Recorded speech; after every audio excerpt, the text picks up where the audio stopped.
Hello' good M C. আজি আমি উপস্থিত আছোঁ 180 কিলোমিটাৰ ঘৰৰ পৰা দূৰত ডিগবৈ টিংৰাই স্থিত অসমীয়া গাঁৱত আমাৰ এছ'চিয়েট দিব্যজ্যোতি বৰগোহাঁই ঘৰত।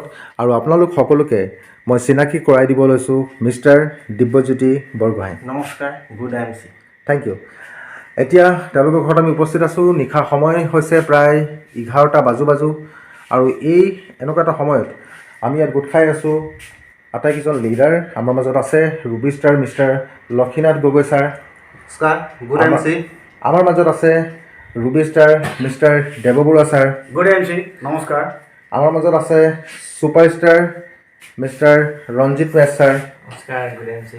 আৰু আজি এনে এক শুভক্ষণত তেওঁলোকে আপোনালোকলৈ এটা মনোভাৱ তেওঁলোকে প্ৰকাশ কৰিব বিচাৰিছে। গতিকে আমি পোনে পোনে আমাৰ Ruby Star mister Lakshinath Gogoi ছাৰৰ কাষলৈ যাব বিচাৰিছোঁ। গুড এম চি, মই এটা ৰাইজক বাৰ্তা প্ৰেৰণ কৰিব বিচাৰিছোঁ। যিসকল মানুহে জীৱনত সপোন আৰু লক্ষ্যত উপনীত হ'ব নোৱাৰে তেনে মানুহক জীৱিত মৃত বুলি কোৱা হয়। আৰু যিসকল মানুহৰ জীৱনত লক্ষ্য আৰু সপোন আছে তেওঁলোকক জীৱিত বুলি কোৱা হয়। গতিকে প্ৰশ্নটো আপোনালোকলৈ, আপোনালোকে কেনেধৰণৰ মানুহৰ লগত সংগ কৰিব বিচাৰে, জীৱিত নে জীয়াই থকা মৃত্যুৰ মানুহৰ লগত? Thank you. এটা ধুনীয়া মেছেজ আপোনালোকলৈ দিছে। আমাৰ লক্ষীনাথ গগৈ ছাৰক আমি ধন্যবাদ জ্ঞাপন কৰিছোঁ। ইয়াৰ পাছত আমি পোনে পোনে আমাৰ মাজত থকা অন্যতম ৰুবি ষ্টাৰ মিষ্টাৰ দেৱ বৰুৱাৰ ছাৰৰ কাষলৈ যাব বিচাৰিছোঁ। তেওঁৰ মনোভাৱ জানিবলৈ চেষ্টা আমি কৰোঁ। Good M C. বৰ্তমান সমাজ ব্যৱস্থাত আমি দেখিবলৈ পাইছোঁ যে আজি এই সমাজ ব্যৱস্থাটোত আমাৰ যিসকল যুৱক যুৱতী আছে, যুৱক যুৱতীসকল চৰকাৰী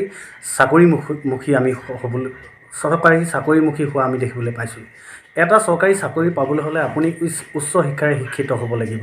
আৰু এই উচ্চ শিক্ষা আপুনি গ্ৰহণ কৰিবলৈ যাওঁতে প্ৰায় 15-20 বছৰ সময় আমি পঢ়িব লাগিব। আৰু এই 15-20 বছৰত আপুনি লাখ লাখ টকা খৰচ কৰিব লগা হয়। আৰু চৰকাৰী চাকৰি সকলো ব্যক্তিয়ে নাপায়। যদিও কিছু লোকে চৰকাৰী চাকৰি পায়, অন্তত আপুনি 60 বছৰ গেধা খাটন দিব লাগে। আৰু এই চাকৰি শেষ হোৱাৰ পিছত সেই ব্যক্তিজনে নিজৰ পৰিয়ালটোৰ কাৰণে বৰ বিশেষ একো কৰিব নোৱাৰে। আৰু সৰ্বশেষত তেখেতৰ পুত্ৰ বা কন্যাও আপোনাৰ তেখেতে যিটো ষ্টেজৰ পৰা আৰম্ভ কৰিছিলে সেই ষ্টেজলৈ গুচি যায়। আজি আপোনালোকক মই ক'ব বিচাৰোঁ, ভাৰতবৰ্ষৰ আগশাৰী ৰাজ্য যেনে আপুনি ৰাজস্থানীসকললৈ চাব, গুজৰাটীসকললৈ চাব, আপুনি এইসকল ৰাজ্যৰ ব্যক্তিসকল আপোনাৰ বিজনেছ মাইণ্ডেড ব্যক্তি। গতিকেলৈ আজি ভাৰতবৰ্ষৰ ভিতৰত জিলিকি থকা ৰাজ্য হৈ আছে।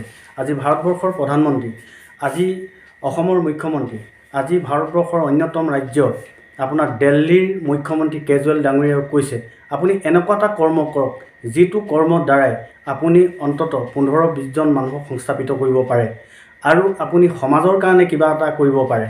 গতিকেলৈ মই আজি সৰ্বশেষত সকলোকে মই অনুৰোধ জনাব বিচাৰিছোঁ, আজি এই যুগটোত এই সময়ত আপোনালোকে বিজনেছ মাইণ্ডেড হওক। বিজনেছ মাইণ্ডেড যদি হয়, আপুনি যদি এটা সুন্দৰ বিজনেছ কৰে, তেতিয়াহ'লে আপুনি নিজৰ পৰিয়ালৰ লগতে নিজৰ সমাজখন, নিজৰ আপোনাৰ ভৱিষ্যতটো আপুনি উজ্জ্বল কৰিব পাৰিব বুলি মই আশাবাদী।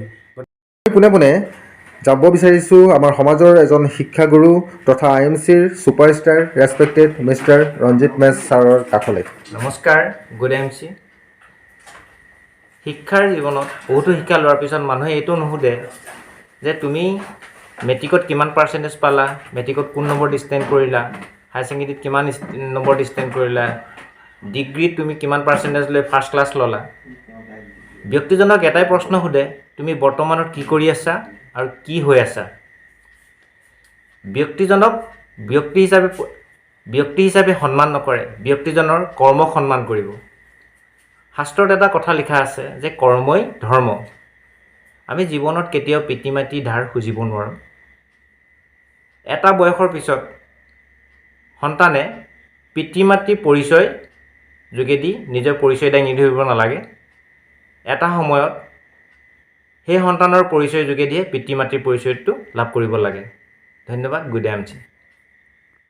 বন্ধুসকল, আপোনালোকে তিনিজন লিডাৰৰ মনোভাৱসমূহ শুনিলে আৰু ইয়াৰ পৰা শুনি মোৰ এটা কথাই ভাৱ হৈছে, এটা কথা মনত পৰিছে বাৰে বাৰে যেতিয়া এটা কুকুৰ যেতিয়া ৰাস্তা পাৰ কৰে আৰু কুকুৰটোৱে ৰাস্তা পাৰ কৰোঁতে যেতিয়া হঠাতে গাড়ী এখন আহি যেতিয়া তাক খুন্দিয়াই মাৰি থৈ যায়, তেতিয়া বহুত মানুহে কয় যে ড্ৰাইভাৰৰ ভুল আছিলে, গাড়ীখন স্পীডত আহিছিলে, ড্ৰাইভাৰ নোচোৱাকৈ তাক মাৰি থৈ গ'ল। কিন্তু আচলতে কথাটো কি জানে? কথাটো হ'ল এইটো যে কুকুৰটোৱে ডিচিশ্যন লোৱাত ভুল কৰিলে। সেই সময়খিনিৰ ভিতৰত সি ভাবিলে মই সোঁফালে যাওঁ নে বাওঁফালে যাওঁ নে মই ৰখি দিওঁ। য়েছ, আমাৰো জীৱনত তেনেকুৱাই হয়। আমি 3টা বস্তু মানি চলিব লাগে। 1 নম্বৰ, আমি কেতিয়াও কনফিউজ হ'ব নালাগে। মই কি কৰিম, মই কেনেকৈ কৰিম, মই কেতিয়া কৰিম, বি ক্লিয়াৰ। আৰু দ্বিতীয়টো কথা হৈছে এইটো যে আমি যিটোৱে লাগে কৰোঁ, আমি তাক সিদ্ধান্ত ল'ব লাগে। উই টেক ডিচিশ্যন। আৰু 3 নম্বৰটো হৈছে কি, এইটো আমি সিদ্ধান্তটো নিৰ্ণয়টো এটা টাইম ল'ব লাগে। Take decision on perfect time. যদি আমি সঠিক সময়ত সঠিক সিদ্ধান্ত ল'ব নোৱাৰোঁ, তেনেহ'লে গাড়ীয়ে মাৰি থৈ যোৱা কুকুৰটোৰ দৰে আমাৰ জীৱনটো হ'ব। Thank you, good M C, good night.